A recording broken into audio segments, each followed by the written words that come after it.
Hi hello అందరికీ నమస్కారం friends. Welcome back to MVR DSC online classes. మనము ఈరోజు తెలుగు మెథడాలజీలో భాగంగా 6 యూనిట్లు అనేది కంప్లీట్ చేసుకున్నాం.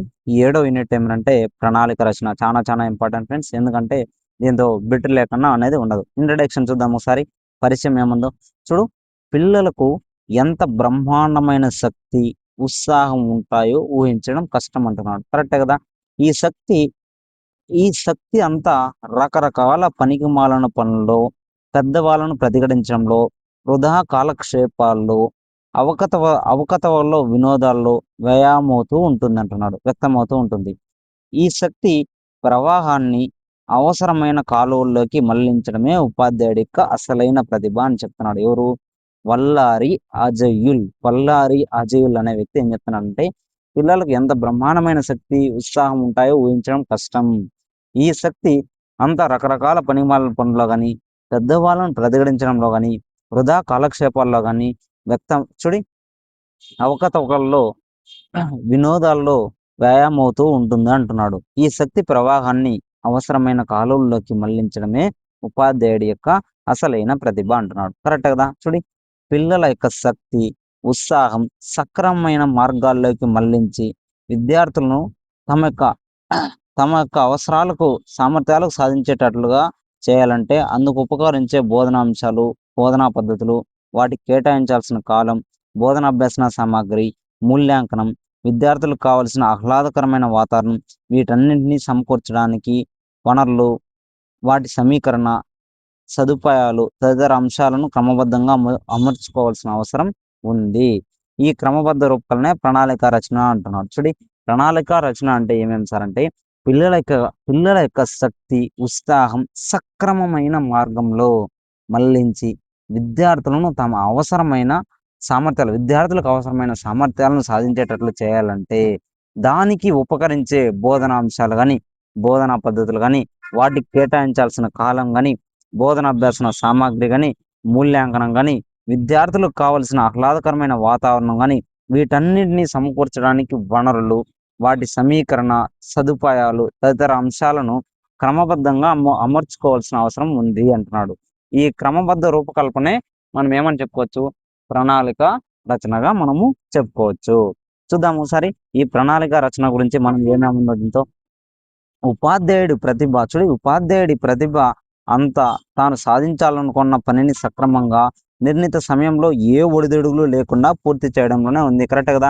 ప్రతి ఒక్క ఉపాధ్యాయుడి యొక్క ప్రతిభ అంతా ఏ విధంగా ఉంటుంది? తాను ఏ విధంగా సాధించాలనుకుంటున్నాడో తన పనిని సక్రమంగా, నిర్ణీత సమయంలో ఏ ఒడిదుడుగులు లేకుండా పూర్తి చేయడంలోనే ఉంటుంది. ఇది ఒక ప్రణాళిక ఉంటే సాధ్యం. కరెక్ట్ కదా. ఒక ప్రణాళిక అనేది ఉంటే ఇది నీట్గా సాధించవచ్చు అని చెప్తున్నాడు. చూద్దామా ఒకసారి. ప్రతి విద్యా సంవత్సరంలోనూ తన తరగతిలోకి వచ్చిన విద్యార్థుల స్థాయిని మొదట అంచనా వేసి తాను చేపట్టే బోధనాభ్యాసనాల ప్రక్రియ ద్వారా ఆశించిన ఫలితాలు రావాలంటే ప్రతి విద్యా సంవత్సరంలోనూ మొదట్లోనే తరగతుల వారీగా విశ్లేషణ చేసుకుని ఉపాధ్యాయుడు ఒక ప్రణాళిక రూపొందించుకోవాలంటున్నాడు. కరెక్ట్ కదా. ప్రతి విద్యా సంవత్సరంలోనూ తన తరగతిలోకి వచ్చిన విద్యార్థుల స్థాయిని మొదటగానే అంచనా వేసి ఉపాధ్యాయుడు తాను చేపట్టే బోధనోపాసన ప్రక్రియల ద్వారా ఆశించిన ఫలితాలు రావాలంటే ప్రతి విద్యా సంవత్సరంలో మొదట్లోనే తరగతుల వారీగా విశ్లేషణ చేసుకుని ఉపాధ్యాయుడు ఒక ప్రణాళికను రూపొందించుకోవాలి. కరెక్ట్ కదా. ముందుగానే ఒక ప్రణాళిక అనేది చేసుకోవాలి. ఒక తరగతికి వచ్చే విద్యార్థుల యొక్క స్థాయి ప్రతి సంవత్సరం ఒకేలాగా ఉంటుందని భావించలేం. కరెక్ట్ కదా. ప్రతి సంవత్సరం ఒకే విధంగా ఉంటుందని మనం భావించలేం. అందుకే పాఠ్యపుస్తకాల్లో అంశాలకు ప్రతి విద్యా సంవత్సరంలో కొత్త మెరుగులు దిద్దుతూ ప్రతిసారి ప్రణాళిక సిద్ధం చేసుకుని బోధించాలి. కరెక్ట్ కదా. ఉపాధ్యాయుడు ప్రతి సంవత్సరం అనేది పాఠ్యాంశాలని అప్డేట్ చేస్తుంటారు. దానికి తగ్గట్టుగా మన యొక్క ప్రణాళిక అనేది చేసుకోవాలి. ఈ పాఠ్యాంశాన్ని ద్వారా మనం ఏం నేర్చుకుంటాం సార్? చూడండి, ఈ అధ్యాయం చదవడం వల్ల మనం ఏం నేర్చుకుంటాం? ప్రణాళిక ప్రాధాన్యత గుర్తిస్తాం. చాలా ఇంపార్టెంట్. సంస్థాగత ప్రణాళిక అంటే ఏం సార్? విద్యా ప్రణాళిక అంటే ఏం సార్? విషయ ప్రణాళిక అంటే ఏం సార్? వార్షిక ప్రణాళిక అంటే ఏం మేడం చెప్పండి? యూనిట్ ప్రణాళిక, దాన్నే అంశ ప్రణాళిక అని కూడా అంటారు. పాఠ్య పథకం, దాని సామర్థ్యాధారిత లేదా లక్ష్యాత్మకత అంటే ఏమిటో మనము ఈజీగా తెలుసుకోవడం జరుగుతుంది.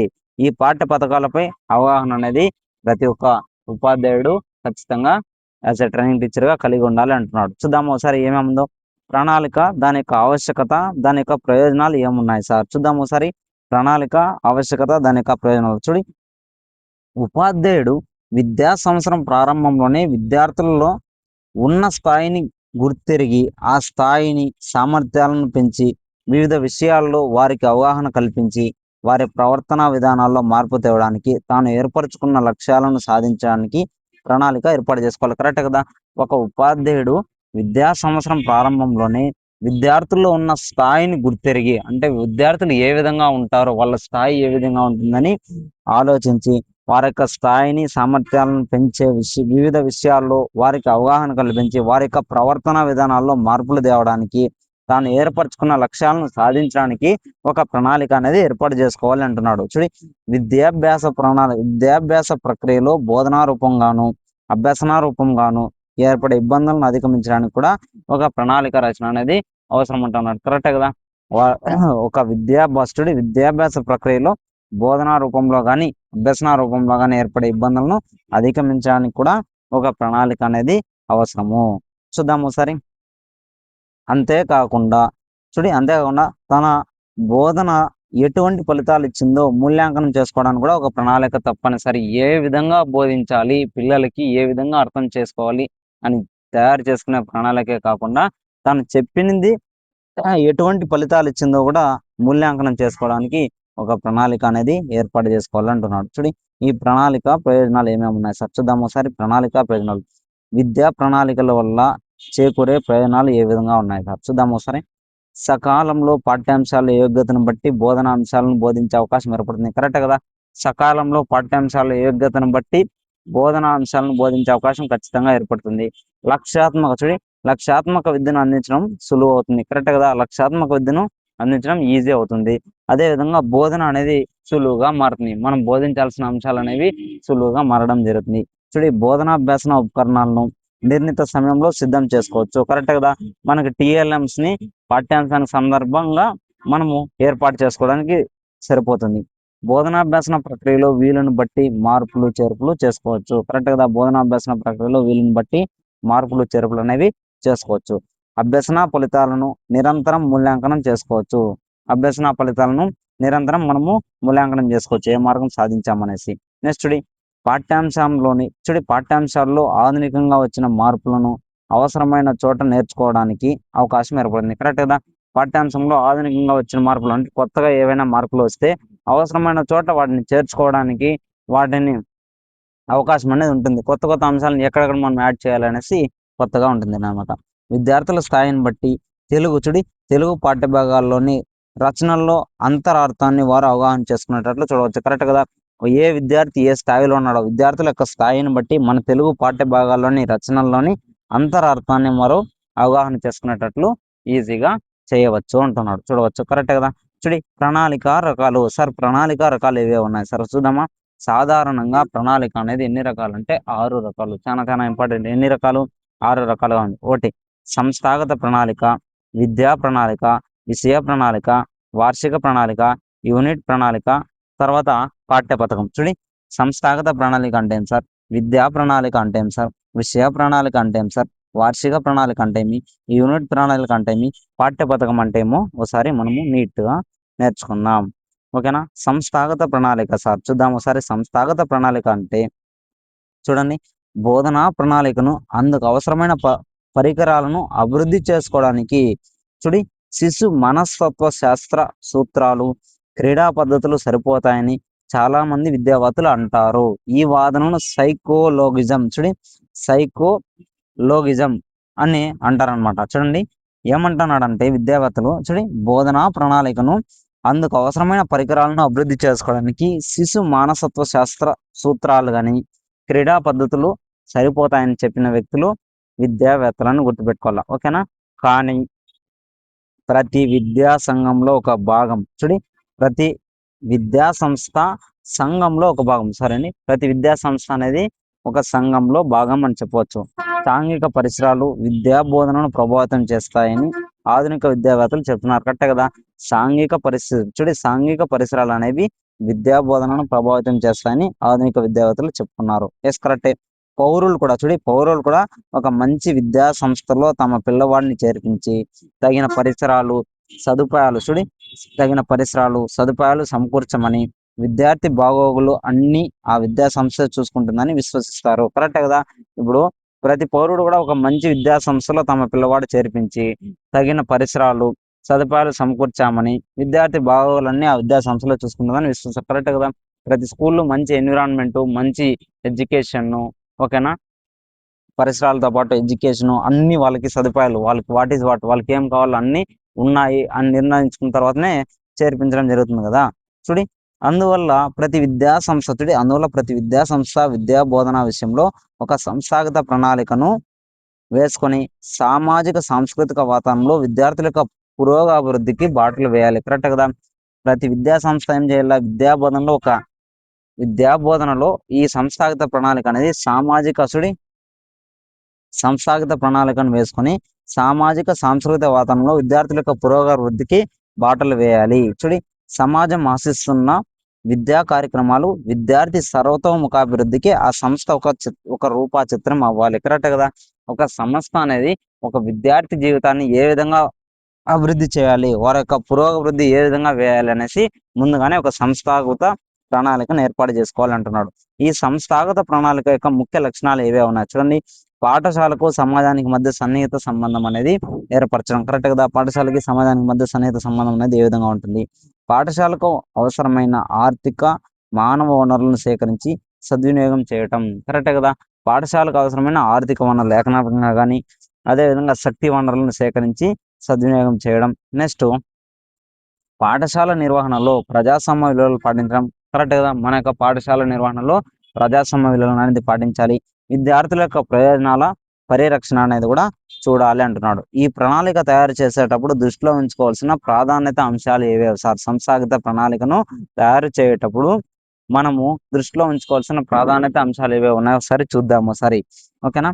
పాఠశాల ధ్యేయము, గమ్యం. పాఠశాల ఏ ధ్యేయము, దాని యొక్క గమ్యం ఏది ముందుగా గుర్తుపెట్టుకోవాలి. పాఠశాల యొక్క అవసరాలు ఏవే ఉన్నాయి, ఓకేనా. పాఠశాలకు సమాజం నుంచి లభించే వనరులు, ప్రభుత్వం ద్వారా వచ్చే వనరులు. పాఠశాలకు సమాజం నుంచి లభించే వనరులు కానీ, ప్రభుత్వం ద్వారా వచ్చే వనరులు కానీ మనము దృష్టిలో ఉంచుకోవాలంటున్నాడు. ఈ సంస్థాగత ప్రణాళికలో తప్పనిసరిగా ఉండవలసినవి ఏవేవి? ఈ సంస్థాగత ప్రణాళికలో తప్పనిసరిగా ఉండవలసిన అంశాలు ఏవేవి? సంస్థాగత ప్రణాళిక కూడా ప్రతి విద్యా సంస్థ తయారు చేయాలి. ఈ సంస్థాగత ప్రణాళిక అనేది కూడా ఎవ్రీ ఇయర్ అనేది తయారు చేయాలంటున్నాడు. ఇందులో క్రింది అంశాలు తప్పనిసరిగా పొందుపరచాలంటున్నాడు. పాఠశాల గత చరిత్ర, ప్రస్తుత లక్ష్యాలు. పాఠశాల యొక్క పూర్వం ఏ విధంగా ఉంది, ప్రజెంట్ లక్ష్యాలు ఏమున్నాయి, పాఠ్య కార్యక్రమాలు ఏ విధంగా ఉన్నాయి, అదనపు పాఠ్య కార్యక్రమాలు ఏమున్నాయి, సహపాఠ్య కార్యక్రమాలు ఏమున్నాయి, విద్యా సంస్థ రోజువారీ పాలన అనేది ఏ విధంగా ఉంది, ఓకేనా.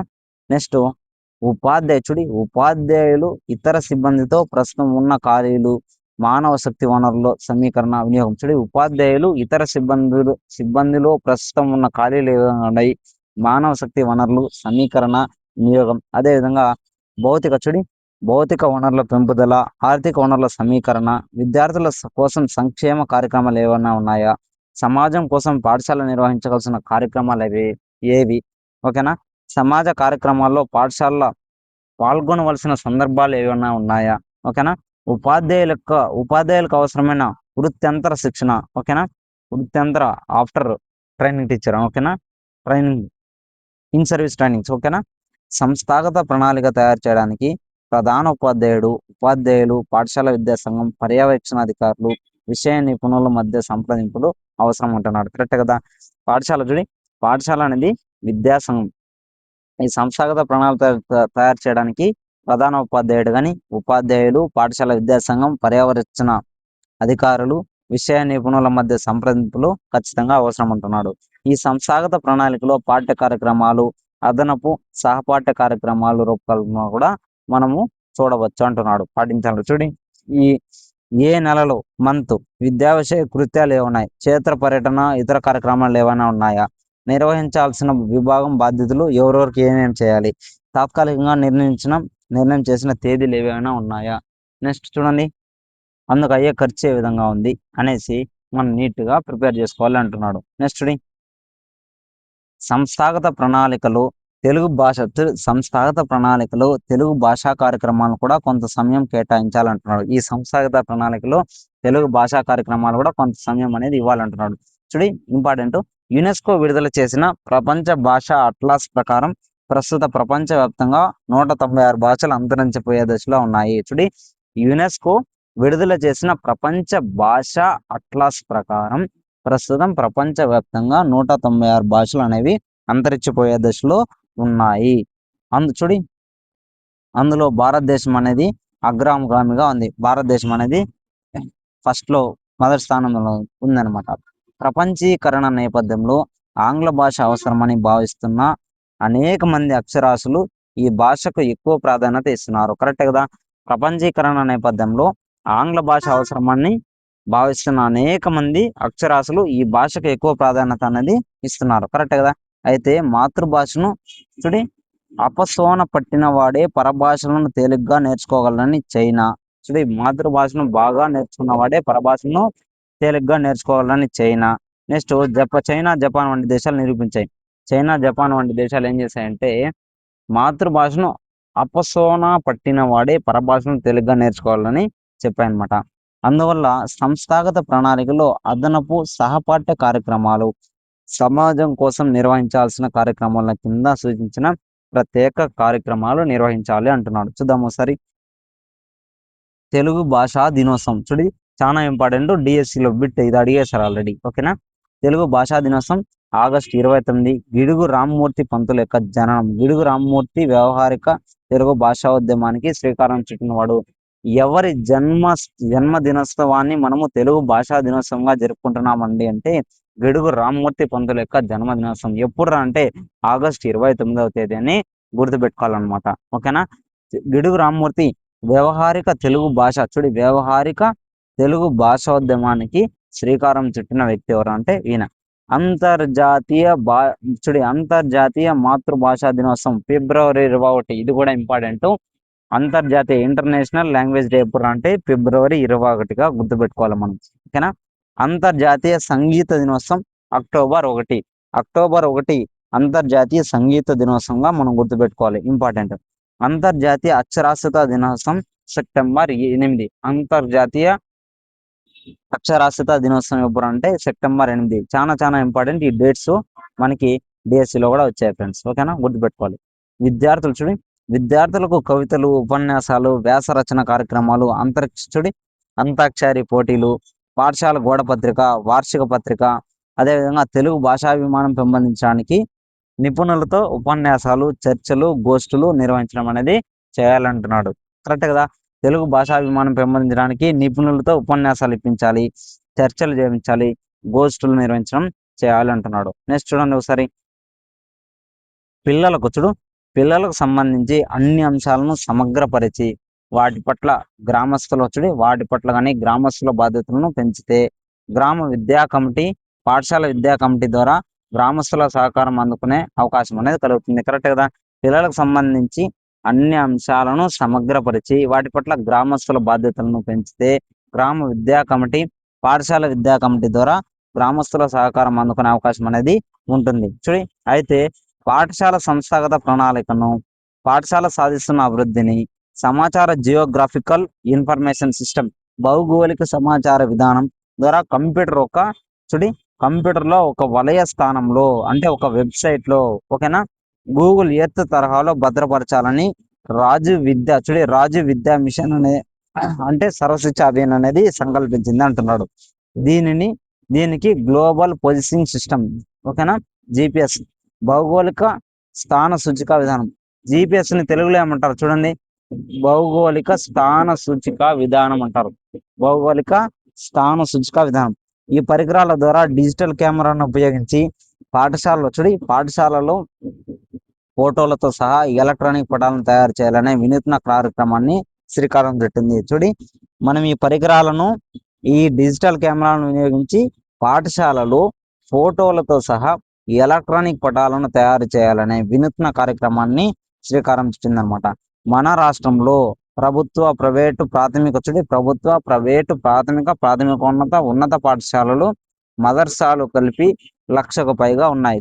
మన స్టేట్లో ప్రభుత్వ పాఠశాలలు కానీ, ప్రైవేట్ కానీ, ప్రాథమికోన్నత ఉన్నత పాఠశాలలో మదర్సాలు అన్నీ కలిపి 1,00,000కు పైగా ఉన్నాయంటున్నాడు. ఓకేనా. కంప్యూటర్ ముందు చూడు, కంప్యూటర్ ముందు కూర్చుంటే రాష్ట్రంలో పాఠశాల ఎక్కడ ఉందో ఖచ్చితంగా గుర్తించడమే కాకుండా పాఠశాల విస్తీర్ణం, గదులు, ప్రయోగశాలలు, తాగునీరు, మరుగుదొడ్లు, ప్రహరీ గోడలు, ఫోటోలు, వాటి అభివృద్ధి, సంబంధిత పాఠశాలలో విద్యార్థి ఉపాధ్యాయుల యొక్క నిష్పత్తి, ఉత్తీర్ణత శాతం, పాఠశాల సమీపంలోని రోడ్లు, వాగులు, జలాశయాలు, సముద్ర తీరం అన్నింటినీ రంగుల వారీగా అందుబాటులోకి తేవచ్చు. కరెక్ట్ కదా. కంప్యూటర్ ముందు కూర్చుంటే రాష్ట్రంలో పాఠశాల ఎక్కడ ఉందో ఖచ్చితంగా గుర్తించడమే కాకుండా పాఠశాల విస్తీర్ణం అనేది ఏ విధంగా ఉంది, దాని యొక్క గదులు కానీ, ప్రయోగశాలలు కానీ, తాగునీరు ఎక్కడుంది, మరుగుదొడ్లు, ప్రహరీ గోడ ఫోటోలు, వాటి అభివృద్ధి ఏ విధంగా ఉంది, సంబంధిత పాఠశాలలో విద్యార్థి ఉపాధ్యాయుల నిష్పత్తి, ఉత్తీర్ణత శాతం, పాఠశాల సమీపంలో రోడ్లు, వాగులు, జలాశయాలు, సముద్ర తీరం అన్నింటికీ రంగుల వారీగా అందుబాటులోకి తీసుకొని రావచ్చు అంటున్నాడు. ఓకేనా. పాఠశాల అభివృద్ధి గురించి ఔత్సాహిక పూర్వ విద్యార్థులు చూడి, పాఠశాల అభివృద్ధి గురించి ఔత్సాహిక పూర్వ విద్యార్థులకు, అధికారులకు, ఎన్నికల సమయంలో పోలింగ్ స్టేషన్లకు, ప్రకృతి వైపరీత్యాల సమయంలో రక్షణ కేంద్రాలుగా వాటి ఉపయోగం మొదలైన సమాచారం అనేది నిక్షిప్తం అవుతుంది. కరెక్ట్ కదా. ఈ పాఠశాల అభివృద్ధి గురించి ఔత్సాహిక పూర్వ విద్యార్థులకు, అధికారులకు, ఎన్నికల సమయంలో పోలింగ్ స్టేషన్లుగా, ప్రకృతి వైపరీత్యాల సమీపంలో రక్షణ కేంద్రాలుగా వాటి ఉపయోగం అనేది ఉంది అని చెప్తున్నారనమాట. నెక్స్ట్ జిల్లాల వారీగా ఈ సమాచారాన్ని క్రోడీకరించి హైదరాబాద్లోని జాతీయ విజ్ఞాన సమాచార కేంద్రానికి జాతీయ విజ్ఞాన సమాచార కేంద్రానికి ఎక్కడుంది ఇది?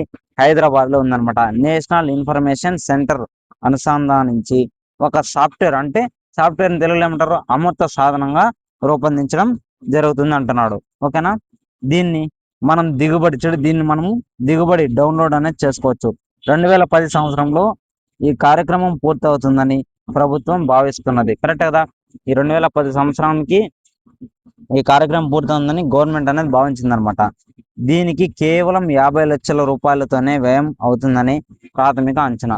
ప్రైమరీగా దీనికి ఎంత ఖర్చు అవుతుందంటే అమౌంట్ 50 లక్షల రూపాయలు అవుతుందనేసి అంచనా వేశారనమాట.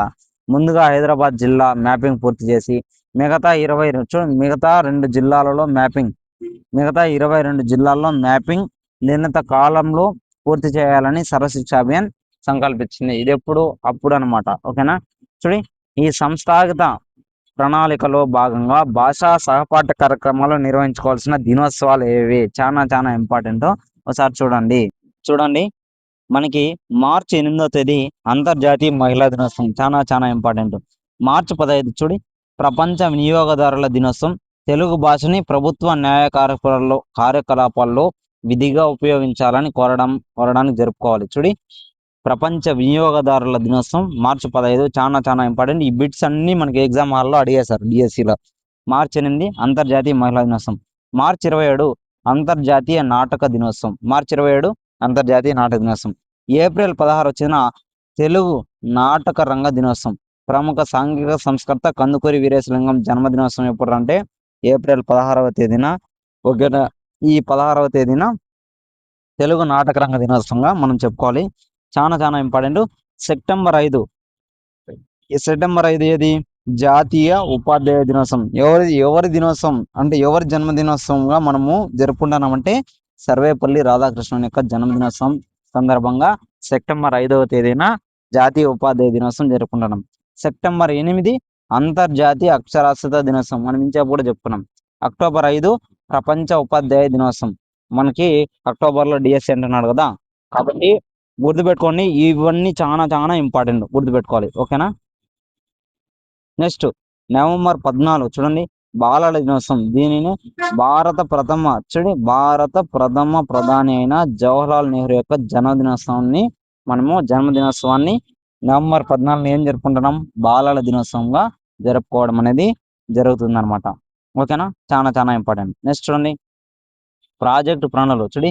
ప్రాజెక్ట్ పనులు ఏమేమి ఉన్నాయి సార్? డిఈడి విద్యార్థులు సమర్పించవలసిన గ్రంథస్థ సమాచారాల్లో అంటే రికార్డులో మనం రాస్తాం కదా డిఈడి చేయటం, మీరు అందరు రాయింటారు కదా. ఓకేనా. ఆ రికార్డులో ప్రాజెక్ట్ పని అనేది ఒకటి అనమాట. దీనికి ఎన్ని మార్కులు? 40 మార్కులు ఉంటాయన్నమాట. వీటిలో 5 సబ్జెక్టులు కంటెంట్ ఇచ్చి 5 దాంతో తెలుగు, ఆంగ్లం, గణితం, విజ్ఞాన శాస్త్రం, సాంఘిక శాస్త్రం మీకు అందరికి బాగా తెలుసు. వీటిలో ఒక్కొక్క దానికి 8 మార్కుల చొప్పున కేటాయించి ప్రతి సబ్జెక్టులో ప్రాజెక్ట్ పని అనేది అప్పజెప్పాలి అంటున్నాడు. అలాగే ప్రాథమిక పాఠశాలలో కూడా విద్యార్థులకు ఇటువంటి పనులు అప్పజెప్పాలి, ప్రైమరీ స్కూల్లో కూడా. ఓకేనా? తెలుగు భాషకు సంబంధించిన సామెతలు తెలుగు భాషకు సంబంధించిన సామెతలు, జాతీయాలు సేకరించి లేక నీతి పద్యాలు సేకరించడం, వాటి సారాంశాలను రాయడం, పలు ప్రాంతాల్లో వాడే పదాలను సమానార్థకాలుగా సేకరించడం మొదలైన పనులు అప్పజెప్పాలి అంటున్నాడు. వీటిని సహపాఠ్య కార్యక్రమాలుగా నమోదు చేయాలి. సంస్థాగత ప్రణాళికల్లో ఈ పనులకు కొంత సమయం అనేది కేటాయించాలి అంటున్నాడు. ఇది మనకి సంస్థాగత ప్రణాళిక అంటే ఏమి, దాని యొక్క ప్రయోజనాలు ఏమున్నాయి, ఓకేనా? మనం ఏమేమి చెప్పుకున్నాం, దాంతో ఉన్న సంస్థాగత ప్రణాళికలో తప్పనిసరిగా ఉండవలసిన అంశాలు ఏమి, దాని యొక్క ప్రధాన అంశాలు ఏవే దృష్టిలో పెట్టుకోవాలి, ఓకేనా? వీటి గురించి మనము ఇప్పుడు క్లారిటీగా చెప్పుకోవడం జరిగింది ఫ్రెండ్స్. ఓకేనా? ఇది నెక్స్ట్ మెయిన్ డేట్స్ ఉన్నాయి. ఏమేమి? సంస్థాగత ప్రణాళికలో భాగంగా కొన్ని డేట్స్ ఏవేవి? మార్చి 8, మార్చి 15, మార్చి 27, April 16, September 5, September 8, October 5, November 14 dates కూడా చెప్పుకోవడం జరిగింది. నెక్స్ట్ విద్యా ప్రణాళిక అంటే ఏమో చూద్దాము సార్. విద్యా ప్రణాళిక, ఓకేనా? ఓకే ఫ్రెండ్స్, విద్యా ప్రణాళిక అంటే ఏమో సార్ చూద్దాము సార్. విద్యా ప్రణాళిక అంటే చాలా డైరెక్ట్ బిట్ అనమాట. ఇదే డైరెక్ట్ ఇప్పుడు చెప్పే లైన్ డైరెక్ట్ గా ఎత్తిస్తారు. విద్యార్థుల యొక్క సంపూర్ణ మూర్తిమత్వాన్ని అభివృద్ధి చేసేదే విద్యా ప్రణాళిక. డైరెక్ట్ బిట్, విద్యార్థుల యొక్క సంపూర్ణ మూర్తిమత్వాన్ని అభివృద్ధి చేసేదే ఏ ప్రణాళిక అని అడిగాడు. విద్యా ప్రణాళిక మన టెట్లో అడిగిన బిట్ ఇది. ఓకేనా? విద్యా వ్యవస్థకు సాధించాల్సిన గమ్యాలను, ఉద్దేశాలను ఇది నిర్దేశిస్తుంది. కరెక్ట్ కదా? విద్యార్థుల యొక్క విద్యా వ్యవస్థ అనేది సాధించాల్సిన గమ్యాలు ఏవి, ఉద్దేశాలు ఏవి అనేది ఇది నిర్దేశిస్తుంది. విద్యా వ్యవస్థ యొక్క మౌలిక చిత్రాన్ని కళ్ళ ముందు అనేది ఉంచుతుంది. కరెక్ట్ కదా? విద్యా వ్యవస్థ యొక్క మౌలిక చిత్రాన్ని ఏ విధంగా ఉంది అనేసి మన కళ్ళ పైన అంటే మన కళ్ళ ముందర ఉంచుతుంది అంటున్నాడు. నెక్స్ట్ తరగతి గదుల్లో సాంప్రదాయకంగా బోధించే విషయాలే కాకుండా పాఠశాలలో విద్యార్థి పొందే అన్ని అనుభవాలు మొత్తంగా విద్యా ప్రణాళిక నిర్వచిస్తారు. కరెక్ట్ కదా? తరగతి గదిలో సాంప్రదాయకంగా బోధించే విషయాలే కాకుండా పాఠశాలలో విద్యార్థి పొందే అన్ని అనుభవాల మొత్తం ఈ విద్యా ప్రణాళిక అనేది నిర్వచిస్తారనమాట. అంటే విద్యా ప్రక్రియ పునాది ఎక్కడుంది? విద్యా ప్రణాళికలోనే ఉంది. నేను రేపు పొద్దున ఎగ్జామ్ అడగచ్చు, విద్యా ప్రక్రియకు పునాది ఏది అని అడిగితే విద్యా ప్రణాళిక అని మనము రాయాలి ఫ్రెండ్స్. ఓకేనా? చూడండి, 1986 నాటి 1986 నాటి జాతీయ విద్యా విధానం అనేది వర్తమాన విద్యా ప్రణాళికకు ప్రతిపాదిక అంటున్నాడు. కరెక్ట్ కదా? 1980 న్యూ NNEP 1986 ఉంది కదా, ఈ నూతన జాతీయ విద్యా విధానం అనేది వర్తమాన విద్యా ప్రణాళికకు ప్రతిపాదికగా మనము చెప్పవచ్చు అనమాట. దాంతో ఉన్న మెయిన్ థీమ్స్ ఏమేమి ఉన్నా చూడండి. మన దేశం స్వతంత్రోద్యమ చరిత్ర. మన దేశ స్వతంత్రోద్యమ చరిత్ర అంటే ఏమి, రాజ్యాంగం దాని యొక్క బాధ్యతలు, జాతీయ సమైక్యత, మన వారసత్వం, సంస్కృతి, సమాజం, లౌకిక చట్టాలు, స్త్రీ సాధికారత ఇంపార్టెంట్, ప్రజాస్వామ్య విలువలు, శాస్త్రీయ దృక్పథం, ప్రచారం, చిన్న కుటుంబం మరియు భావ విస్తరణ, సామాజిక రుగ్మతలో నిర్మూలన, బాల్య వివాహాలు, వరకట్న. దాంతో సామాజిక రుగ్మతల నిర్మూలన అంటే బాల్య వివాహాలు కానీ, వరకట్నం కానీ, బాల కార్మిక వ్యవస్థ, మూఢనమ్మకాలు మొదలైనవి దాంతో రావడం జరుగుతుంది. నెక్స్ట్ వాతావరణం, అదే విధంగా పర్యావరణ పరిరక్షణ, విద్యా సాంకేతికత చాలా ఇంపార్టెంట్ ఫ్రెండ్స్. ఓకేనా? చూడండి, ఇక్కడ చెప్పిన ప్రతి ఒక్కటి ఇంపార్టెంట్. విద్యా ప్రణాళిక అంటే ఏం చెప్పుకున్నాం? విద్యార్థుల యొక్క సంపూర్ణ మూర్తిమత్వానికి అభివృద్ధి చేసే ప్రణాళిక విద్యా ప్రణాళిక అనుకుంటున్నాం. 1986 ప్రకారం ఏమేముంది దాంతో? మన దేశ స్వతంత్రోద్యమ చరిత్ర, రాజ్యాంగం, బాధ్యతలు, జాతీయ సమైక్యత, మన వారసత్వం, సంస్కృతి, సమాజం, లౌకిక చట్టాలు, స్త్రీ సాధికారత, ప్రజాస్వామ్య విలువలు, శాస్త్రీయ దృక్పథం, ప్రచారం, చిన్న కుటుంబం, భావం విస్తరణ, సామాజిక రుగ్మతల నిర్మూలన అనేది. నెక్స్ట్ వాతావరణం పరిరక్షణ, విద్యా సాంకేతికత అనేది ఇంపార్టెంట్. ఈ ఆధునిక సమాజ అవసరాలను, సామాజిక నిబద్ధతను ప్రస్తావించి ఆశావాహ దృక్పథం వైపు సమస్య పరిష్కారం దిశగా విద్యా ప్రణాళిక అనేది దారి చూపుతుంది అంటున్నాడు. కరెక్ట్ కదా. ఈ ఆధునిక అవసరాలను సామాజిక నిబద్ధతను ప్రస్తావించి ఆశావాహ దృక్పథం వైపు సమస్య పరిష్కారం దిశగా విద్యా ప్రణాళిక దారి చూపుతుంది. ఈ భావన ఆధారంగానే విద్యా ప్రణాళిక అనేది తయారవుతుంది. కరెక్ట్ కదా. ఈ విధంగా ప్రభుత్వం నియమించిన నిపుణుల కమిటీ జాతీయ విద్యా ప్రణాళిక చట్టం నేషనల్ కరికులం ఫ్రేమ్వర్క్ అనేది దీని పరిధిలోకి లోబడి అనుసరించాల్సిన విద్యా ప్రణాళిక తయారు చేయబడి ఉంటుంది. అంటే ఎన్సిఎఫ్ కి లోబడి విద్యా ప్రణాళిక అనేది తయారు చేసుకోవాల్సిన బాధ్యత అనేది ఉంది అంటున్నాడు. ఇది విద్యా ప్రణాళిక చాలా చాలా ఇంపార్టెంట్ ఫ్రెండ్స్. 1 to 2 టైమ్స్ తినండి, ఓకేనా, ఇంపార్టెంట్. నెక్స్ట్ విషయ ప్రణాళిక అంటే ఏం సార్? చూడి, విషయ ప్రణాళిక అంటే ఏమరా అంటే ఈనాటి పిల్లలకు అవసరమైన జ్ఞానాన్ని అందించడానికి, దాన్ని సైద్ధాంతీకరించడానికి భూమిక ఏర్పరచడమే విషయ ప్రణాళిక చేసే ముఖ్యమైన పని అంటున్నాడు. కరెక్ట్ కదా. చూడు, ఈ విషయ ప్రణాళిక అంటే ఏమంటున్నాడు అంటే ప్రజెంట్ ఉన్న పిల్లలకు అవసరమైన జ్ఞానాన్ని అందించడానికి, దాన్ని సైద్ధాంతీకరించడానికి భూమిక ఏర్పరచడమే విషయ ప్రణాళిక యొక్క ముఖ్యమైన పని అంటున్నాడు. ఈ ప్రణాళిక అనేది మారుతున్న సమాజ అవసరాలకు అనుగుణంగా మారుతూ ఉంటుంది. ఈ ప్రణాళిక అనేది మారుతున్న సమాజ అవసరాలకు అనుగుణంగా మారుతూ ఉంటుంది. ప్రపంచవ్యాప్తంగా వివిధ రంగాల్లో పలు మార్పులు సంభవించడమే కాకుండా ప్రపంచమే ఒక కుగ్రామం అనే స్థాయికి జ్ఞాన విస్తరణ జరుగుతుందన్నమాట. కరెక్ట్ కదా. ప్రపంచవ్యాప్తంగా వివిధ రంగాల్లో పలు మార్పులు సంభవించడమే కాకుండా ప్రపంచమే ఒక కుగ్రామం అనే స్థాయికి జ్ఞాన విస్తరణ జరుగుతుందన్నమాట. నెక్స్ట్ చూడండి ఫ్రెండ్స్, ఆధునిక సమాజంలో పిల్లలు జీవించడానికి అవసరమైన విషయ జ్ఞానాన్ని అందజేసేది విషయ ప్రణాళిక. కరెక్ట్ కదా. చాలా చాలా ఇంపార్టెంట్. డైరెక్ట్ లైన్ అయితే ఇస్తాడు. ఆధునిక సమాజంలో పిల్లలు జీవించడానికి అవసరమైన విషయ జ్ఞానాన్ని అందజేసేది విషయ ప్రణాళిక అని గుర్తుపెట్టుకోవాలి.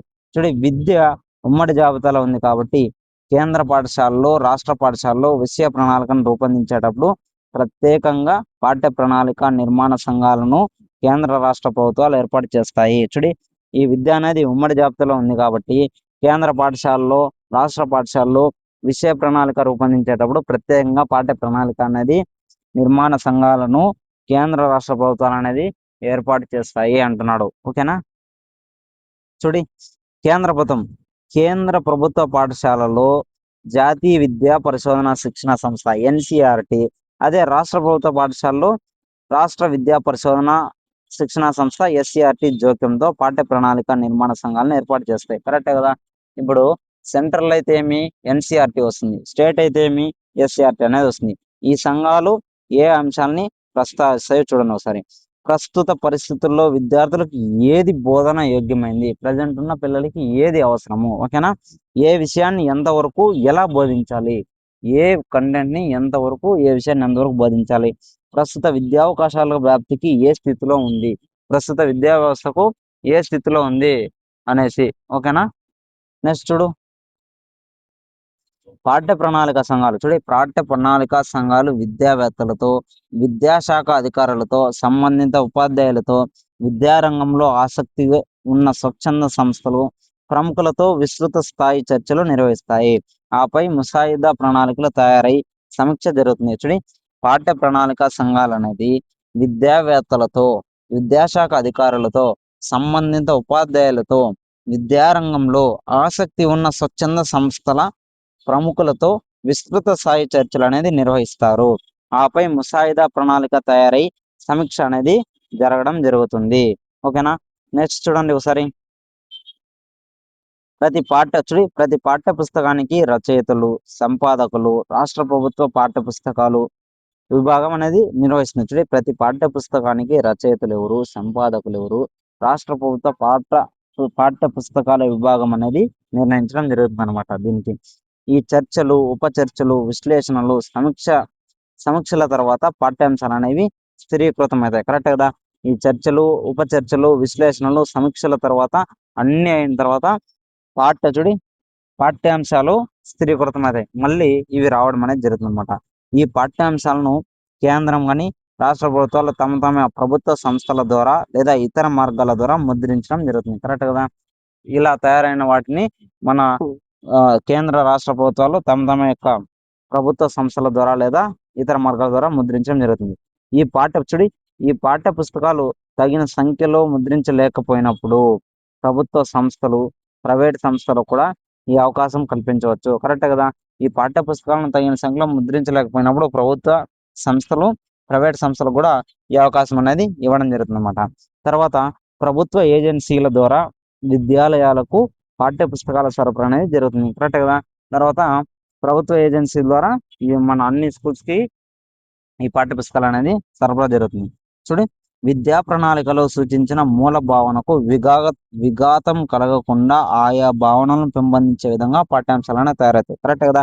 మనం విద్యా ప్రణాళికలో చెప్పుకున్న మూల భావన, మెయిన్ థింగ్స్ విద్యా ప్రణాళికలో చెప్పుకున్న వాటికి ఎటువంటి విఘాతం కలగకుండా ఆయా భావనలు పెంపొందించే విధంగా పాఠ్యాంశాలు అనేవి తయారవుతాయి.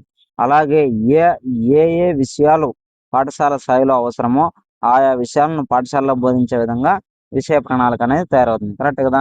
ఏ విషయాలు బోధించాలి, ఏ విషయాలు పాఠ్యాంశాలు బోధించాలి అనేది గుర్తుపెట్టుకొని దాంతో మనము ఈ విషయ ప్రణాళిక అనేది తయారు చేయడం జరుగుతుంది.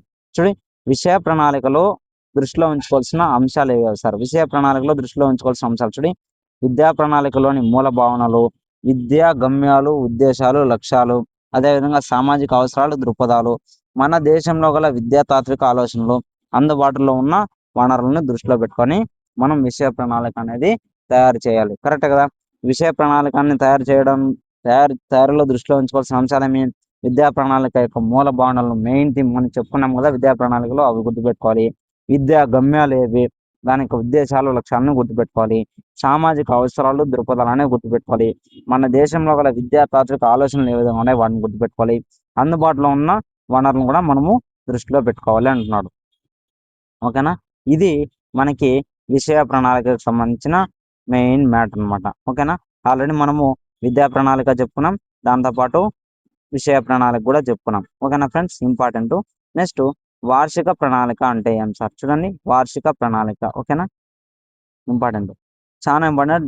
డైరెక్ట్ బిట్స్ వస్తాయి దీంతో. ఎలా అయితే శారీరక రక్షణ ద్వారా శరీరం దృఢపడుతుందో, శిక్షణ ద్వారా బుద్ధి పదునెక్కుతుందో, ఆత్మవిశ్వాసం కూడా దానికి తగ్గ అభ్యసనాన్ని ఇవ్వడం ద్వారానే సాధ్యపడుతుంది. ఎవరు చెప్పింది? మహాత్మా గాంధీ. చూడి, ఎలా అయితే శరీర రక్షణ ద్వారా శరీరం దృఢపడుతుందో, శిక్షణ ద్వారా బుద్ధి పదునెక్కుతుందో, ఆత్మవిశ్వాసం కూడా దానికి తగ్గ అభ్యసనాన్ని ఇవ్వడం ద్వారానే సాధ్యపడుతుందో అని చెప్పింది ఎవరు అంటే మన మహాత్మా గాంధీని గుర్తుపెట్టుకోవాలి. చూడండి, మనకి వార్షిక ప్రణాళిక చూడండి ఎంత ఇంపార్టెంట్ అనేది. విషయ ప్రణాళికను అనుసరించి విద్యా సంవత్సరంలో పాఠశాల ఉపాధ్యాయులు తమ విషయాలలో అంటే సబ్జెక్టులో ప్రతి తరగతికి పాఠ్యాంశ బోధన అమలు చేసే పథకమే వార్షిక ప్రణాళిక. కరెక్టే కదా! మీరు కూడా చెప్పండి. ఒక విషయ ప్రణాళికను అనుసరించి ఒక విద్యా సంవత్సరంలో పాఠశాలలోని ఉపాధ్యాయులు తమ విషయాలు అంటే తమ యొక్క సబ్జెక్టుల్లో ప్రతి తరగతికి పాఠ్యాంశ బోధన అనేది అమలు చేసే పథకమే మనం వార్షిక ప్రణాళికగా చెప్పుకోవచ్చు ఫ్రెండ్స్. నెక్స్ట్, పాఠ్య పుస్తకంలోని ఏ పాఠ్యాంశానికి ఎంత సమయం కేటాయించాలో నిర్ణయించుకొని ఉపాధ్యాయుడు అభ్యసన కార్యక్రమాన్ని నిర్ణయిస్తాడు. కరెక్ట్ కదా! ఒక పాఠ్య పుస్తకంలోని ఏ పాఠ్యాంశానికి ఎంత టైం అనేది ఇస్తే సరిపోతుంది అనేది ముందుగానే ఉపాధ్యాయుడు నిర్ణయిస్తాడు. ఈ ప్రణాళికలో తెలుగు పాఠ్య పుస్తకం, ఉపవాచకం, ఇతర అంశాలకు నెలవారీగా చూడి, ఈ ప్రణాళికలో తెలుగు పాఠ్య పుస్తకం, ఉపవాచకం, ఇతర అంశాలకు నెలవారీగా తగిన ప్రాధాన్యం అనేది కల్పించడం జరుగుతుంది. ఓకేనా? చూడు, ప్రతి నెల పూర్తి చేయవలసిన అంశాలు ఏవైనా మిగిలిపోయాయా, అవి ఎప్పట్లాగే పూర్తి అవుతాయో ప్రణాళిక ఎప్పటికప్పుడు పొందుపరచాలి. అలాగే వార్షిక ప్రణాళికలో పాఠ్యాంశానికి ఆ తరగతిలోని విద్యార్థుల యొక్క ప్రతిస్పందనకు సరిగలదో దానికి మరింత సమయం కేటాయించడానికి ప్రయత్నించాలి. వీళ్ళు ఏ విధంగా చూడి, ఈ వార్షిక ప్రణాళిక కానీ విషయ ప్రణాళిక కానీ ఏ విధంగా డిఫరెన్స్ ఉంది అనేసి చెప్పడం జరుగుతుంది. చూడి, వార్షిక ప్రణాళికను రూపొందించేటప్పుడు తీసుకోవాల్సిన జాగ్రత్తలు చాలా ఇంపార్టెంట్. చూడి, ఉపాధ్యాయులు వార్షిక ప్రణాళికను రూపొందించే సమయంలో తీసుకోవాల్సిన జాగ్రత్తలు ఏ విధంగా ఉన్నాయి సార్? చూద్దాం ఒకసారి. చూడి, పాఠ్య పుస్తకాన్ని తెలుగు ఉపవాచకాన్ని, సహపాఠ్య కార్యక్రమాలు, అదనపు పాఠ్య కార్యక్రమాలు, వ్యాకరణ బోధన ఇవన్నీ దృష్టిలో ఉంచుకొని వీటిని ప్రతి నెల ఎంతవరకు బోధించాలో విభజన చేసుకోవాలి. కరెక్ట్ కదా! పాఠ్య పుస్తకాన్ని కానీ, తెలుగు ఉపవాచకాన్ని కానీ, సహపాఠ్య కార్యక్రమాలు, అదనపు పాఠ్య కార్యక్రమాలు, వ్యాకరణ బోధన ఇవన్నీ దృష్టిలో ఉంచుకొని వీటికి ప్రతి నెల ఎంతవరకు మనం బోధించాలనే దాన్ని విభజన చేసుకోవాలంటున్నాడు.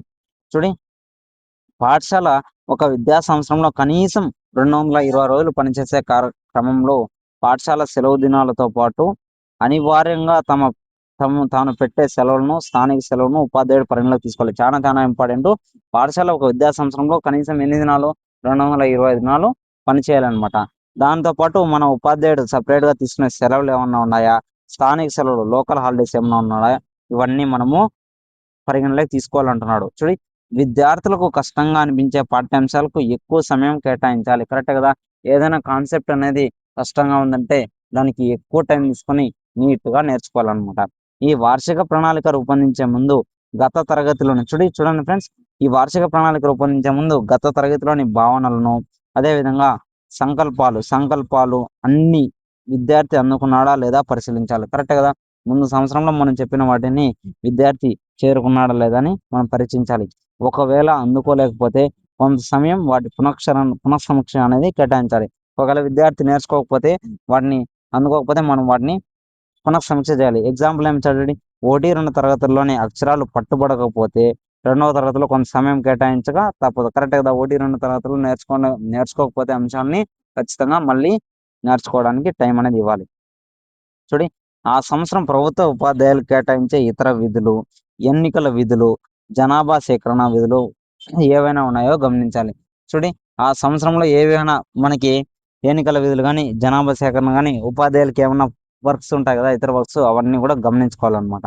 ఈ వార్షిక ప్రణాళిక తయారు చేసే సమయంలో ఏ పాఠ్యాంశాలకు ఏ బోధనా ఉపకరణాలను ఉపయోగించుకోవాలో ఒక భావన చిత్రాన్ని ఏర్పరచుకొని వాటిని కూడా నమోదు చేసుకోవాలి. చూడి మన వార్షిక ప్రణాళిక తయారు చేసే దాంతో ఏ పాఠ్యాంశానికి ఏ కీ ఎలిమెంట్స్‌ని ఉపయోగించుకోవాలో కూడా ఒక భావనా చిత్రాన్ని ఏర్పరచుకొని వాటిని కూడా నమోదు చేయాలి అంటున్నాడు. ఓకేనా? నెక్స్ట్ చూడి వార్షిక ప్రణాళిక సంవత్సర కాలం పూర్తయ్యేలోపు విద్యార్థులు సాధించాల్సిన సామర్థ్యాల్లో జాబితాను రాసుకొని దానికి అనుగుణంగా ప్రణాళిక రూపొందించుకోవాలి. కరెక్ట్ కదా! ఈ వార్షిక ప్రణాళిక అనేది సంవత్సర కాలం పూర్తయ్యేలోపు విద్యార్థులు సాధించాల్సిన సామర్థ్యాల జాబితాను రాసుకొని దానికి అనుగుణంగా ప్రణాళిక అనేది రూపొందించుకోవాలి అంటున్నాడు. కరెక్ట్ కదా!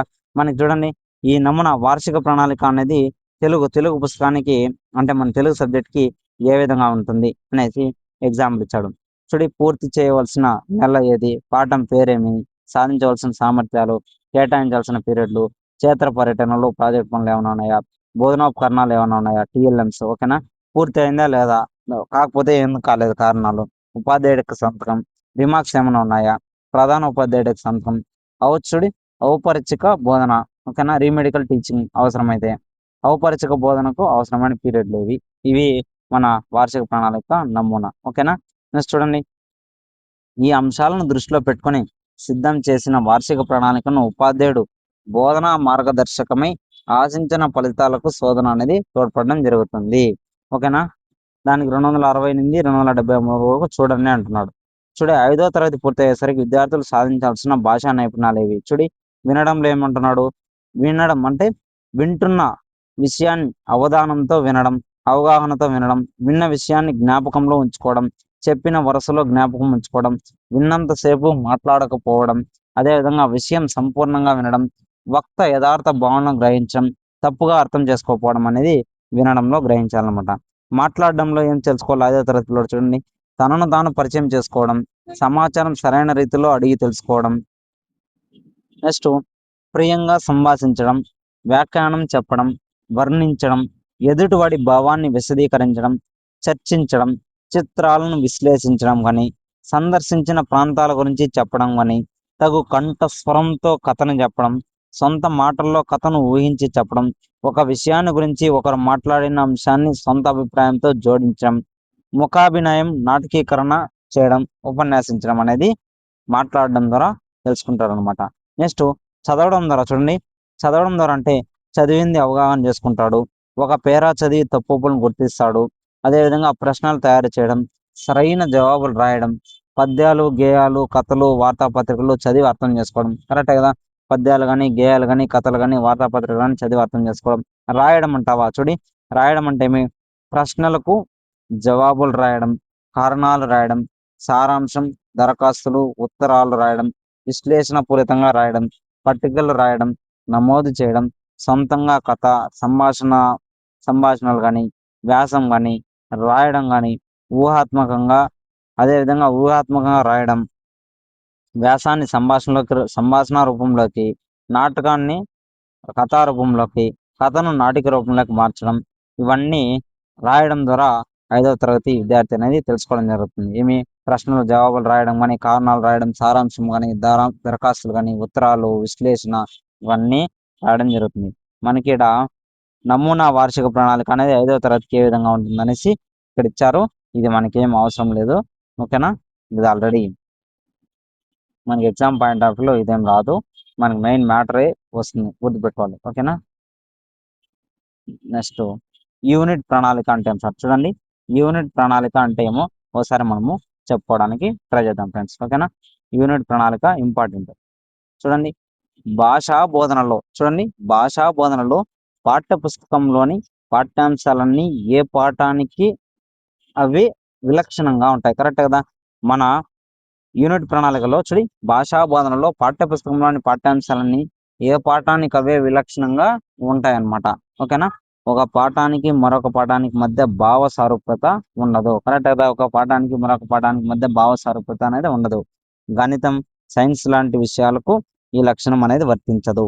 తెలుగులో ప్రతి పాఠం స్వతంత్రమైన అంశం. చూడండి, తెలుగులో ప్రతి పాఠం అనేది స్వతంత్రమైన అంశంగా ఉంటుంది. ఓకేనా, అయితే ఇది ఒక పీరియడ్ లోనే బోధించే విధంగా ఉండదన్నమాట. అందుకు సమయం అనేది సరిపోదు. ఆ అంశాన్ని పలు పాఠ్య భాగాలుగా విభజించుకోవాల్సి వస్తుంది. కరెక్ట్ కదా? చూడండి, అయితే ప్రాథమిక పాఠశాల విద్యా బోధనలో యూనిట్లు చిన్నవిగా ఉంటాయి. కరెక్ట్ కదా? ప్రాథమిక పాఠశాల విద్యా బోధనలో యూనిట్లు అనేవి చిన్నగా ఉండడం జరుగుతుంది. కాబట్టి 2-3 పాఠాలు కలిపి ఒక యూనిట్ గా భావించి పాఠ్యాంశ ప్రణాళిక రాసుకోవచ్చు. కరెక్ట్ కదా?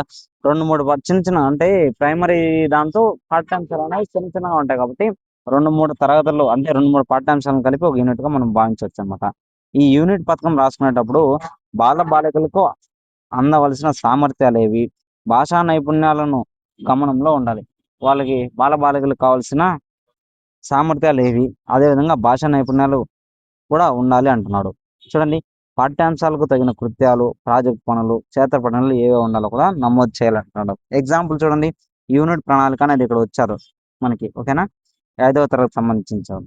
ఓకేనా, పాఠం పేరు మనమే ఒక పేరు పెట్టాలి. ఓకేనా, విద్యా సంవత్సరంలో ఏదైనా చూడి, పాఠం పేరు, సాధించవలసిన సామర్థ్యాలు, కృత్యాలు లేదా ప్రాజెక్టు, ఓకేనా, పర్యటనలు, టీఎల్ఎంస్, విలువలు ఏవే ఉన్నాయి. ఓకేనా, దాంతో చూడి పేరు పెట్టేస్తారు, మనమే ఒక పేరు పెట్టుకుంటాం. శ్రవణం ద్వారా మనము ఏమేమి నేర్చుకుంటాం, మిగిలిన తర్వాత ఈ క్షేత్ర పర్యటనల ద్వారా అంటే కృత్యాల ద్వారా, ప్రాజెక్టుల ద్వారా ఏం నేర్చుకుంటాం, టీఎల్ఎంస్ ద్వారా ఎంతవరకు నేర్చుకుంటాడు, విలువ గురించి ఎలా నేర్చుకుంటాడు అంటున్నాడు. ఓకేనా, నెక్స్ట్ చూడండి, భాషణం ద్వారా ఏమేమి నేర్చుకుంటాం పిల్లలు. ఓకేనా, దాని గురించి నీట్గా ఇక్కడ ఇవ్వడం జరిగింది.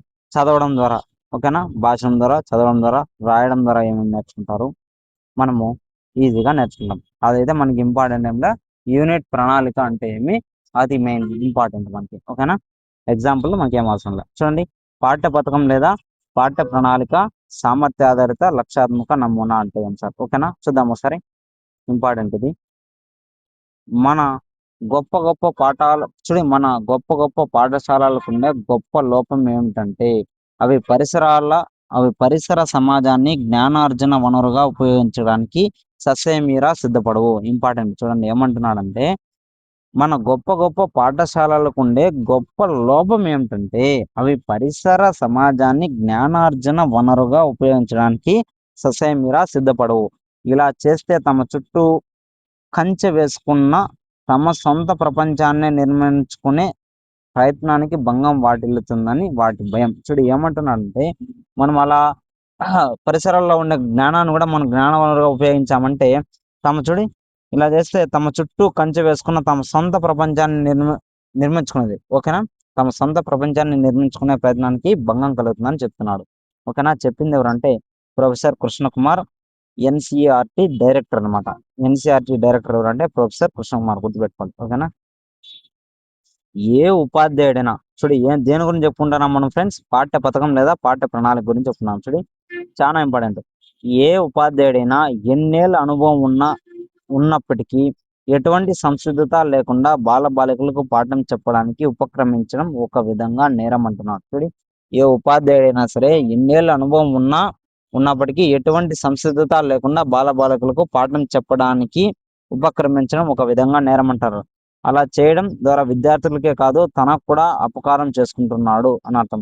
తరగతి గదిలోనే కాదు జీవితంలో కూడా ప్రతి అంశాన్ని సంసిద్ధత అనేది అవసరం. కరెక్ట్ కదా? ప్రతి విషయానికి ప్రతి ఎగ్జామ్కి సంసిద్ధత అనేది చాలా చాలా అవసరంగా మనం చెప్పాలన్నమాట. అందుకే ఉపాధ్యాయుడు పాఠం బోధించడానికి ముందే యూనిట్ పథకాన్ని పాఠ్య పథకాన్ని కనీసం ఒక రోజు ముందుగా తయారు చేసుకొని తగిన బోధనోపకరణాలు అంటే టీఎల్ఎంస్ సమకూర్చుకోవాలి. పాఠ్య పథకాన్ని పాఠ్య పథకం అని కూడా వ్యవహరిస్తారు. కరెక్ట్ కదా? ఇప్పుడు ఒక టీచర్ అనేవాడు యాజ్ ఎ టీచర్ గా ఒక పాఠ్యాంశాన్ని బోధించడానికి ముందుగానే ప్రీ ప్లాన్ గా మనము ఈ ప్రణాళిక అనేది తయారు చేసుకోవాలి అని చెప్పడం జరుగుతున్నాడు. ఒక పీరియడ్ ఏమంటున్నాడు, ఒక పీరియడ్ లో ఒక రోజులో బోధించే పాఠ్యాంశ భాగానికి ఉపాధ్యాయుడు తయారు చేసుకునే ప్రణాళికను పాఠ్య పథకం లేక పాఠ్య ప్రణాళిక అంటాం. చాలా చాలా ఇంపార్టెంట్. ఒక పీరియడ్ లో ఒక రోజు బోధించే పాఠ్యాంశం భాగానికి ఉపాధ్యాయుడు తయారు చేసుకునే ప్రణాళికను ఏమంటామంటే పాఠ్య పథకం లేదా పాఠ్య ప్రణాళిక అంటాం అనమాట. ఛాత్రోపాధ్యాయులు సమగ్రంగా ఛాత్రోపాధ్యాయులు సమగ్రంగాను తర్వాత అనుభవం గడించిన కొద్ది ఉపాధ్యాయులు సంక్షిప్తంగాను పాఠ్య ప్రణాళిక తయారు చేసుకోవడం తప్పనిసరి. ఛాత్రోపాధ్యాయులు సమగ్రంగా తయారు చేసుకోవాలి. తర్వాత అనుభవం గడించిన ఉపాధ్యాయులు అనేది సంక్షిప్తంగా పాఠ్య ప్రణాళిక అనేది తయారు చేసుకోవడం తప్పనిసరి అంటున్నాడు. ఓకేనా? చూడండి, పాఠశాల వ్యవస్థలో బోధనకు దాని ధృవీకరణకు పునాది చదవడం, రాయడం. పాఠ్య పథకం రూపొందించేటప్పుడు ముందుగా చదవడానికి తర్వాత రాయడానికి ఇతర నైపుణ్యాలకు ఎటువంటి ప్రాధాన్యతలు ఇవ్వాలో నిర్ణయించుకోవాలి అంటున్నాడు. పాఠశాల వ్యవస్థలో బోధనకు దాని ధృవీకరణకు పునాది చదవడం, రాయడం. పాఠ్య పథకం రూపొందించుకోవడం ముందుగా చదవడానికి తర్వాత రాయడానికి ఇతర నైపుణ్యాలు ఎటువంటి ప్రాధాన్యత ఇవ్వాలో నిర్ణయించుకోవాలి. ఆల్రెడీ మనం చెప్పుకున్నాం కదా, భాషా నైపుణ్యాల్లో శ్రవణం, భాషణం, పఠనం, లేఖనం అనేది వరుసగా ఆర్డర్ అనేది మీకు గుర్తుంటుంది అనమాట. ఓకేనా? అలాగే ప్రాథమిక విద్యాస్థాయిలో ప్రాథమికోన్నత స్థాయిలో కానీ పిల్లలతో చేయించే కృత్యాల ద్వారా కానీ ఎక్కువ భాషా బోధన అనేది జరగాలంటున్నారు. కరెక్టే కదా? ప్రాథమికోన్నత స్థాయిలో కానీ ప్రాథమిక స్థాయిలో కానీ విద్యాస్థాయిలో ఈ కృత్యాలు అనేది పిల్లల్లో బాగా చేయించాలన్నమాట. ఓకేనా? అయితే ఈ కృత్యాలు సామాజిక పరిసరాలకు అనుగుణంగా ఉండాలి. సమాజానికి అవసరమయ్యే రీతిలో ఉండాలన్నమాట. ఓకేనా? సమాజానికి లింక్ అయ్యే విధంగా ఉండాలంటున్నాడు. ఈ పాఠ్య పథకం లేదా పాఠ్య ప్రణాళిక రూపొందించేటప్పుడు కింది అంశాలను దృష్టిలో ఉంచుకోవాలంటున్నాడు. ఏవో ఒకసారి చూద్దాం. చూడండి, ఉపాధ్యాయుడు అందజేసే జ్ఞానం, నైపుణ్యాలు తక్షణం సమాజంలో ఉపయోగపడతాయన్న భావన కలిగించే విధంగా ప్రణాళిక ఉండాలి. ఈ ప్రణాళిక అనేది ఉపాధ్యాయుడు అందజేసే జ్ఞానము, నైపుణ్యాలు తక్షణం సమాజంలో ఉపయోగపడతాయన్న భావన అనేది కలిగించాలన్నమాట. నెక్స్ట్ చూడండి, పాఠ్య భాగం సమాజంలోని ఉదాహరణలతో మిళితం కావాలి. ఈ పాఠ్యాంశం అనేది సమాజంలో ఉన్న వాటితో ఎగ్జాంపుల్స్ అనేది ఉండాలన్నమాట. స్థానికంగా ఉండే జానపదాలు ఎగ్జాంపుల్ ఏం చదువుతుంది, స్థానికంగా ఉండే జానపదాలు, కళలు, భాష, సృజనాత్మకత, కళలు, పరిసరాలు అంటే మనుషులు, చెట్లు, పువ్వులు, పక్షులు, స్ఫూర్తిదాయకమైనవి ఏవైనా ఉంటే అన్నిటినీ మనము ఎగ్జాంపుల్గా ఎన్నుకోవాలన్నమాట. అన్ని అంశాలను చర్యల ద్వారానే బోధించాలి. ఈ చర్యలు, కార్యకలాపాలు మన పాఠ్యం చివర సూచించినవి ఉండవచ్చు, లేక ఉపాధ్యాయుడు స్వయంగా రూపకల్పన చేసినవి ఉండవచ్చు. ఈ అంశాలన్నీ ఏమంటున్నాడంటే ఈ చర్యలు, కార్యకలాపాలు అనేది పాఠం యొక్క చివర సూచనగా ఉండవచ్చు, లేదంటే ఉపాధ్యాయుడే ఓన్గా తయారు చేసినవి కూడా ఉండొచ్చు అంటున్నాడు. ఓకేనా? చూడండి, పిల్లలు చిన్న చిన్న సమూహాలుగా పనిచేయడానికి ఆ సమూహంలో ప్రతి ఒక్కరిని పనిని విభజించగల విధంగా ప్రోత్సహించాలి. కరెక్ట్ కదా? ఏమంటున్నాడంటే పిల్లల్ని చిన్న చిన్న సమూహాలుగా పనిచేయడానికి ఆ సమూహంలో ప్రతి ఒక్కరికి పనిని విభజించగల విధంగా ప్రోత్సాహం అనేది ఉండాలంటున్నాడు. గైహికం లేదా ఇంటి పని తరగతి గది పనులకు కొనసాగముగా ఉండాలి. ఈ గైహికం లేక ఇంటి పని అనేది తరగతి గది పనులకు కొనసాగింపుగా ఉండాలి. మనం యాజ్ ఎ టీచర్ గా మనము పాఠ్యాంశాన్ని బోధించామనుకో, దాని కంటిన్యూషన్ గా అది కూడా ఉండాలన్నమాట. పుస్తకంలో ఉన్న దానికంటే మరింత సమాచారం, సాహిత్యం, కథలు, పదాలు సేకరించే విధంగా ఉండాలి. పుస్తకంలో ఉన్నదానికంటే మరింత సమాచారం, అదనపు ఎక్స్ట్రా ఇన్ఫర్మేషన్ అనేది కూడా ఉండాలి అంటున్నాడు. చూడి, ఉపాధ్యాయుడితో పని లేకుండా స్వతంత్రంగా పనిచేసే అవకాశాలకు పిల్లలు కల్పించాలి. చూడి, టీచర్తో పని లేకుండా స్వతంత్రంగా పనిచేసే అవకాశాలను పిల్లలకు కల్పించాలంటున్నాడు. ఉపాధ్యాయుడు ఒక మార్గదర్శిగా కూడా ఉండాలంటున్నాడు. చూడి, పిల్లలకు స్వేచ్ఛా ధోరణితో ప్రోత్సహించి వారి సందేహాలను ఉత్సాహంగా ప్రశ్నించి తీర్చుకునే విధంగా తరగతి గదిలో వాతావరణం అనేది కల్పించాలంటున్నారు. చూడండి, పిల్లలకు స్వేచ్ఛా ధోరణిని ప్రోత్సహించి స్వేచ్ఛగా ఇచ్చి ఓకేనా వారి యొక్క సందేహాలను ఉత్సాహంతో ప్రశ్నించి తీర్చుకునే విధంగా తరగతి గది వాతావరణం అనేది ఉండాలంటున్నాడు. తరగతి గదిలో భేదభావాలు అనేవి లేకుండా అందరికీ సమాన అవకాశాలు కల్పించే విధంగా పాఠ్య పథకం అనేది రూపొందించాలి అంటున్నారు. కరెక్ట్ కదా. తరగతి గదిలో డిఫరెన్సెస్ అనేది ఉండకూడదు అనమాట. అందరికీ సమాన అవకాశాలు అనేది కల్పించడం ద్వారా ఈ కావాల్సినవన్నీ పిల్లలు ఈజీగా నేర్చుకోవడం జరుగుతుంది. సో అటువంటి పాఠ్య పథకం అనేది తయారు చేయాలి అంటున్నాడు. ఈ పాఠ్య పథకంలోని సోపానాలు ఏవి ఉన్నాయి సార్ చూడండి. విద్యార్థులు సాధించాల్సిన సామర్థ్యాలు, ఆ పాఠం భాగంలో విద్యార్థులు సాధించే నైపుణ్యాలు ఏవో చూడండి. తరగతి గదిలో ఉపాధ్యాయుడు ఓకేనా చూడండి, తరగతి గదిలో ఉపాధ్యాయుడు సాధించాల్సిన లక్ష్యం ఏదంటే పాఠ్య భాగంలో ఏ అంశం పిల్లల మనస్సుకు గాఢంగా హత్తుకోవాలని ఉపాధ్యాయుడు భావిస్తాడో అదే అతడి లక్ష్యం. చూడండి, తరగతిలో ఉపాధ్యాయుడి లక్ష్యం ఏమంటే పాఠ్య భాగంలో ఏ అంశం అనేది పిల్లల యొక్క మనస్సును గాఢంగా హత్తుకుని ఉపాధ్యాయుడిగా భావిస్తాడో అదే అతని యొక్క లక్ష్యంగా చెప్తున్నాడు. చూడండి, బోధన అభ్యాసన కృత్యాలు. చూడండి, బోధన అభ్యాసన కృత్యాలు అంటే ఏమి? సామర్థ్యాలు సాధించడానికి ఏర్పాటు చేసే కృత్యాలు, ఆటలు, ప్రాజెక్ట్ పనులు, క్షేత్ర పఠనాలు ఉంటున్నాడు. బోధనాభ్యాసన కృత్యాలు ఏమేమి ఉంటాయంటే సామర్థ్యాలు సాధించడానికి ఏర్పాటు చేసే కృత్యాలు, ఆటలు, ప్రాజెక్ట్ పనులు, క్షేత్ర పఠనాలు ఉంటాయన్నమాట. టీఎల్ఎం స్టడీ బోధనాభ్యాసన ఉపకరణాలు ఏమంటే సామర్థ్యాల సాధనకు అవసరమైన సామాగ్రిగా మనం చెప్పవచ్చు అనమాట.